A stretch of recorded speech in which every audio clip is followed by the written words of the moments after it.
क्या आप जानते हैं कि क्यों देवताओं ने किया कामदेव का आह्वान? इंद्र ने बुला भेजा उन्हें। कारण था शिव की समाधि भंग करना। लेकिन आखिर क्यों स्वयं ब्रह्मा जी को भगवान शिव की समाधि भंग कराने की आवश्यकता पड़ी? तो आज हम शिव पुराण की रुद्र संहिता पार्वती खंड के सप्तदश अध्याय में 17वें अध्याय में यही जानेंगे। तारकासुर के अत्याचारों से व्याकुल देवताओं के कल्याण हेतु ब्रह्मा जी इंद्र को एक अत्यंत महत्वपूर्ण दायित्व सौंपते, कामदेव को भगवान शिव के पास भेजने का। बस यहीं से आरंभ होती है वो दिव्य कथा जो आगे चलकर शिव पार्वती के मिलन और कार्तिकेय के अवतार का मार्ग प्रशस्त करती है। तो आइए श्रद्धा और भक्ति के साथ इस अत्यंत रोचक अध्याय का श्रवण करें। ब्रह्मोवाच गतेषु तेषु देवेषु शक्रः सस्मार वैस्मरं पीडितस्तारकेनाति दैत्येन च दुरात्मना आगतस्तक्षणात् कामः स वसन्तो रतिप्रियः सावलेपो युतो रत्या त्रैलोक्य विजयी प्रभुः प्रणामं च ततः कृत्वा स्थित्वा तत्पुरतः स्मरः महोन्नतमनास्तात साञ्जलिः शक्रमब्रवीत्। काम उवाच किं कार्यं ते समुत्पन्नं स्मृतोऽहं केन हेतुना तत्त्वं कथय देवेश तत्कर्तुं समुपागतः। ब्रह्मोवाच तच्छ्रुत्वा वचनं तस्य कन्दर्पस्य सुरेश्वरः उवाच वचनं प्रीत्या युक्तं युक्तमिति स्तुवन्। तो ब्रह्मा जी बोले, अब वो नारद जी को आगे का वृत्तांत सुनाते हुए कि उन देवताओं के सबके चले जाने पर दुरात्मा तारकासुर से अत्यंत पीड़ित हुए इंद्र ने काम का स्मरण किया, कामदेव का। उसी समय वसंत को साथ लेकर रतिपति त्रैलोक्य विजयी समर्थ कामदेव रति के साथ साभिमान वहाँ उपस्थित हुआ। हे तात, प्रणाम करके उनके समक्ष खड़ा होकर हाथ जोड़कर वह महामनस्वी काम इंद्र से कहने लगा। काम बोला, हे देवेश, आपको कौन सा कार्य आ पड़ा है? आपने किस कारण से मेरा स्मरण किया है? उसे शीघ्र ही कहिए, मैं उसे करने के लिए ही यहाँ उपस्थित हुआ। तो ब्रह्मा जी बोले, उस काम के इस वचन को सुनकर बहुत अच्छा लगा। बहुत अच्छा, ये कहकर देवराज प्रेम पूर्वक ये वचन कहने लगे। शक्र उवाच तव साधु समारंभो यन्मे कार्यम् उपस्थितं तत्कर्तुमुद्यतोऽसि त्वं धन्योऽसि मकरध्वज। प्रस्तुतं शृणु मद्वाक्यं कथयामि तवाग्रतः मदीयं चैव यत्कार्यं त्वदीयं तन्न चान्यथा। मित्राणि मम सन्त्येव बहूनि सुमहान्ति च परं तु स्मर सन्मित्रं त्वत्तुल्यं नाहि कुत्रचित्। जयार्थं मे द्वयं तात निर्मितं वज्रमुत्तमं वज्रं च निष्फलं स्याद्वै त्वं तु नैव कदाचन। यतो हि प्रजायेत ततः को नु प्रियः परः। तस्मान् मित्रवरस्त्वं हि मत्कार्यं कर्तुमर्हसि। मम दुःखं समुत्पन्नमसाध्यं चापि कालजं। केनापि नैव तच्छक्यं दूरीकर्तुं त्वया विना। धातुः परीक्षा दुर्भिक्षे रणे शूरस्य जायते। आपत्काले तु मित्रस्याशक्तौ स्त्रीणां कुलस्य हि। विनये सङ्कटे प्राप्ते अवितथस्य परोक्षतः। सुस्नेहस्य तथा तात नान्यथा सत्यमीरितम्। प्राप्तायां वै ममापत्ताववार्यायां परेण हि परीक्षा च त्वदीयाद्य मित्रवर्य भविष्यति। न केवलं मदीयं च कार्यमस्ति सुखावहं।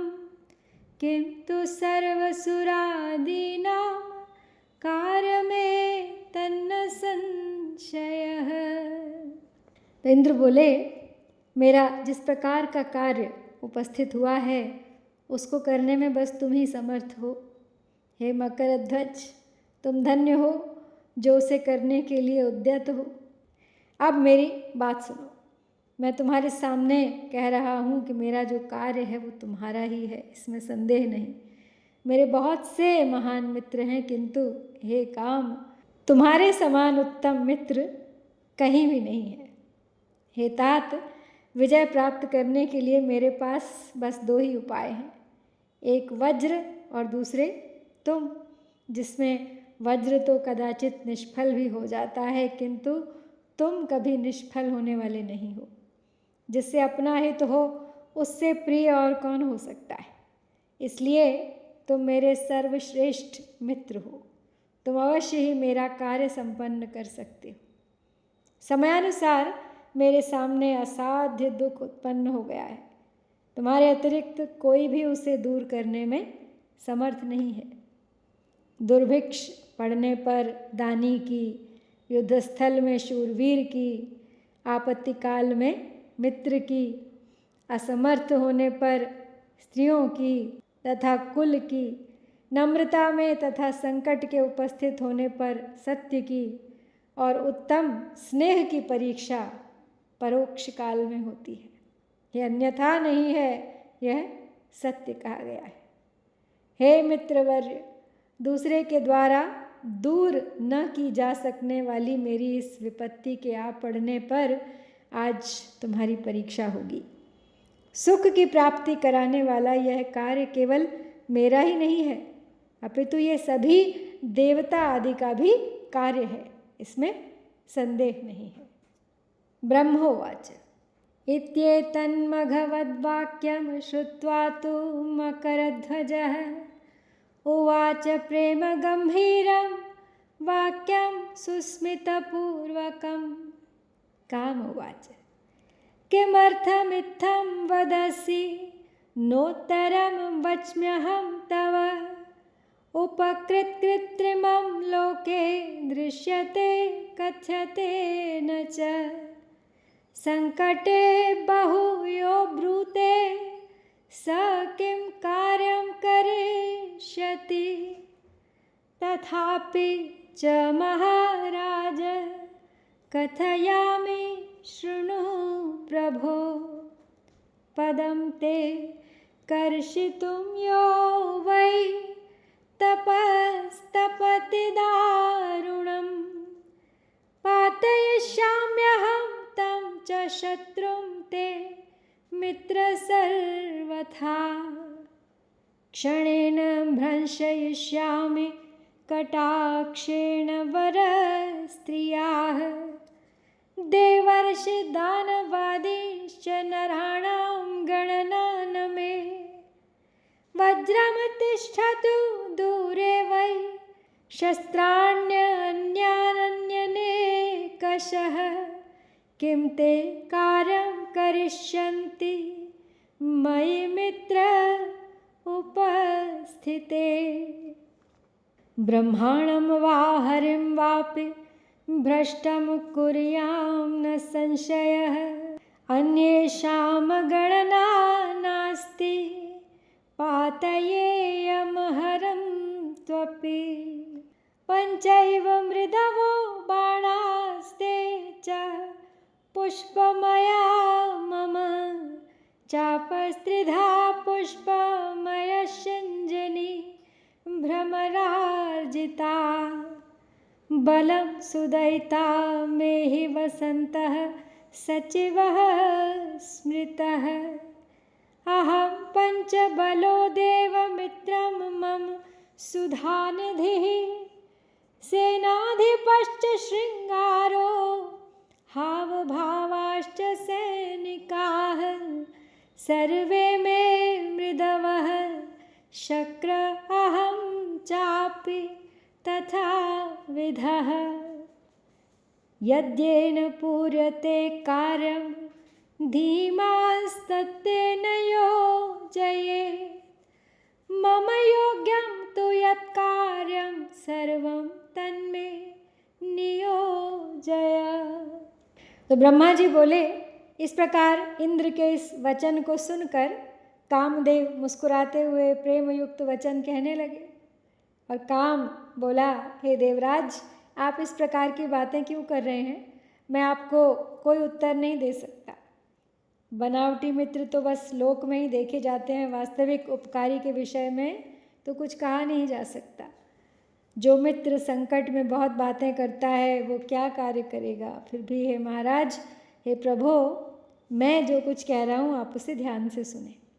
हे मित्र, जो आपका पद छीनने के लिए कठोर तपस्या कर रहा है, मैं आपके उस शत्रु को तप से सर्वथा च्युत कर दूंगा। चाहे वह देवता, ऋषि एवं दानव कोई भी क्यों ना, उसे क्षण भर में सुंदर स्त्री के कटाक्ष से भ्रष्ट कर दूंगा। फिर मनुष्यों की तो मेरे सामने कोई गणना ही नहीं है। आपके वज्र और अन्य बहुत से शस्त्र दूर ही रहें। मेरे जैसे मित्र के रहते वो आपका भला क्या कार्य कर सकते हैं। मैं ब्रह्मा तथा विष्णु को भी विचलित कर सकता हूँ, और अधिक क्या कहूँ, मैं शंकर को भी भ्रष्ट कर सकता हूँ। औरों की तो गणना ही नहीं है। मेरे पास 5 ही कोमल बाण हैं, और वे भी पुष्प निर्मित है, फूलों से बने हुए हैं। 3 प्रकार वाला मेरा धनुष भी पुष्पमय है, उसकी डोरी भ्रमरों से युक्त है। मेरा बल सुंदर स्त्री है तथा वसंत मेरा सचिव कहा गया है।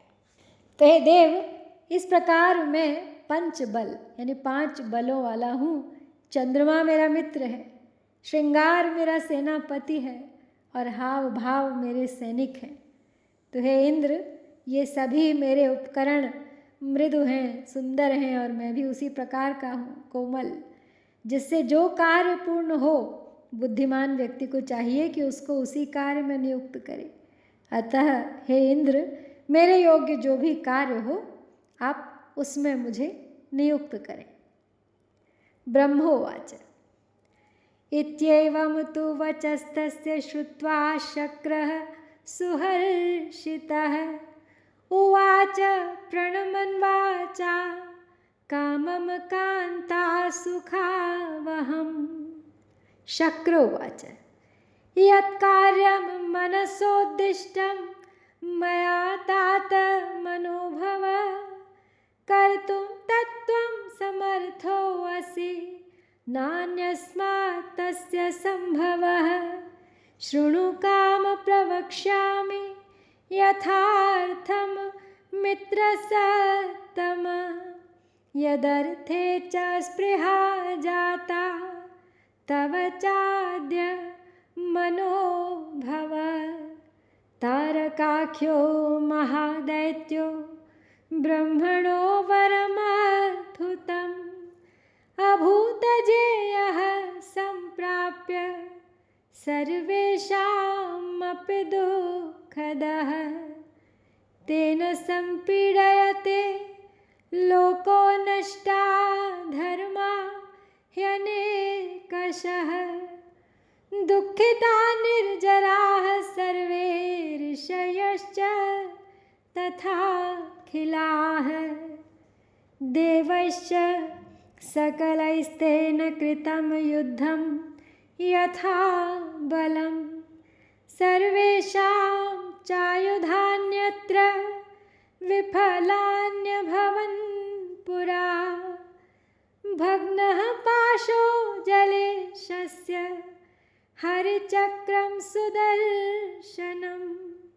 तत्कुण्ठितम् अभूत् तस्य कण्ठे क्षिप्तं च विष्णुना एतस्य मरणं प्रोक्तं प्रजेशेन दुरात्मनः शम्भोर्वियोद्भवात् बालान् महायोगीश्वरस्य हि एतत् कार्यं त्वया साधु कर्तव्यं सुप्रयत्नतः ततः स्यान्मित्रवर्याति देवानां नः परम सुखम। तो ब्रह्मा जी बोले, ये नारद, इस प्रकार कामदेव के इस वचन को सुन के इंद्र बहुत प्रसन्न हो गए और अपनी वाणी से सत्कार करते हुए वो स्त्रियों को सुख देने वाले काम से कहने लगे। शक्र बोले, हे तात, हे कामदेव, मैंने जो कार्य अपने मन में सोचा है उसे करने में केवल तुम ही समर्थ हो, वो कार्य दूसरे से होने वाला नहीं है। हे काम, हे मित्रवर्य, हे मनोभव, जिस कार्य के लिए आज तुम्हारी आवश्यकता हुई है उसे मैं यथार्थ रूप से कह रहा हूँ, तुम उसे सुनो। इस समय तारक नामक महादैत्य ब्रह्मा से अद्भुत वरदान पाकर अजेय हो गया है और सभी को पीड़ा पहुँचा रहा है। वो सारे संसार को पीड़ा दे रहा है। उसके कारण सभी धर्म भी नष्ट हो गए हैं। सभी देवता तथा ऋषिगण दुखित हैं। देवताओं ने अपने बल के अनुसार उससे युद्ध भी किया, किंतु सभी के शस्त्र उसके सामने व्यर्थ हो गए। वरुण का पाश टूट गया और विष्णु के द्वारा उसके कंठ पर प्रहार किया गया, किंतु उनका वह सुदर्शन चक्र भी कुंठित हो गया।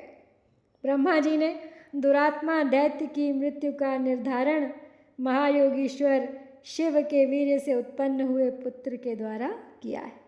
अब तुम्हें प्रयत्नपूर्वक इस कार्य को अच्छी तरह करना चाहिए। हे मित्र, इस कार्य से देवताओं को महान सुख प्राप्त होगा।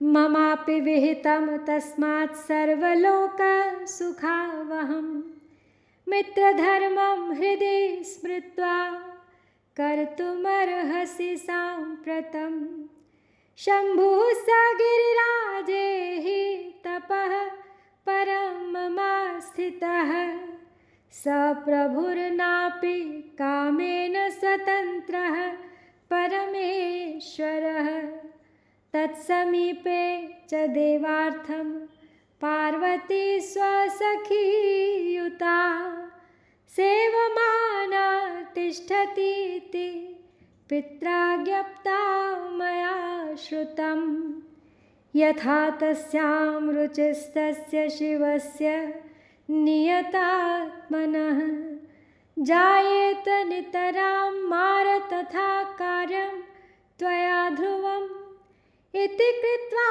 कृति स्यात्स्त्वं सर्वं दुःखं विनक्ष्यति लोके स्थायी प्रतापस्ते भविष्यति न चान्यथा। ब्रह्मोवाच इत्युक्तः स तु कामो हि प्रफुल्लमुखपङ्कजः प्रेम्णोवाचेति देवेशं करिष्यामि न संशयः इत्युक्त्वा वचनं तस्मै तथेत्योमिति तद्वचः अग्रहीतरसा कामः शिवमाया विमोहितः यत्र योगीश्वरः साक्षात् तप्यते परमं तपः जगाम तत्र सुप्रीतः सदारः सवसंतकः। तो इंद्र अब कामदेव से कहते हैं कि अब तुम हृदय में मित्र धर्म का स्मरण करके मेरे लिए भी हितकर तथा सभी लोगों को सुख देने वाले इस कार्य को इसी समय संपन्न करो। वे परमेश्वर प्रभु तो कामना से परे हैं। वे शंभु इस समय हिमालय पर्वत पर परम तप कर रहे हैं। मैंने ऐसा सुना है कि उनके समीप ही पार्वती अपने पिता से आज्ञा लेकर अपनी सखियों के साथ उन्हें प्रसन्न कर अपना पति बनाने के उद्देश्य से सेवा परायण रहती हैं। तो ये काम इस प्रकार का उपाय करना चाहिए जिससे कि चित्त को वश में रखने वाले शिवजी की अभिरुचि पार्वती में हो जाए। ऐसा करके तुम कृतकृत्य हो जाओगे और सारा दुख नष्ट हो जाएगा। तुम्हारी कीर्ति भी संसार में चिरस्थायी हो जाएगी, इसमें संदेह नहीं है। तो ब्रह्मा जी बोले, इंद्र के इस प्रकार कहने पर कामदेव का मुख कमल खिल उठा और उसने प्रेम पूर्वक इंद्र से कहा कि मैं आपका ये कार्य निस्संदेह पूरा करूँगा। शिव की माया से मोहित कामदेव ने उनके वचन को ओम ऐसा कहकर शीघ्रतापूर्वक स्वीकार कर लिया। तत्पश्चात जहाँ साक्षात योगीश्वर शंकर कठोर तप कर रहे थे, वहाँ प्रसन्न चित्त होकर अपनी पत्नी तथा वसंत को साथ लेकर कामदेव वहीं पहुँच गया। तो अब जब कामदेव को स्वयं भगवान शिव की समाधि भंग करने का दायित्व मिला है, तो देखते हैं आगे क्या होगा। क्या वे सफल होंगे या महादेव का क्रोध संपूर्ण सृष्टि को हिला देगा। इसी रोमांचक प्रसंग के साथ अगले अध्याय में फिर मिलेंगे। हर हर महादेव। तो इस प्रकार यहाँ पे श्री शिव महापुराण के अंतर्गत द्वितीय रुद्र संहिता के तृतीय पार्वती खंड में इंद्र कामदेव संवाद वर्णन नामक 17वां अध्याय यहाँ पर पूर्ण होता है। ओम श्री सांब शिवाय नमः। जय भारत।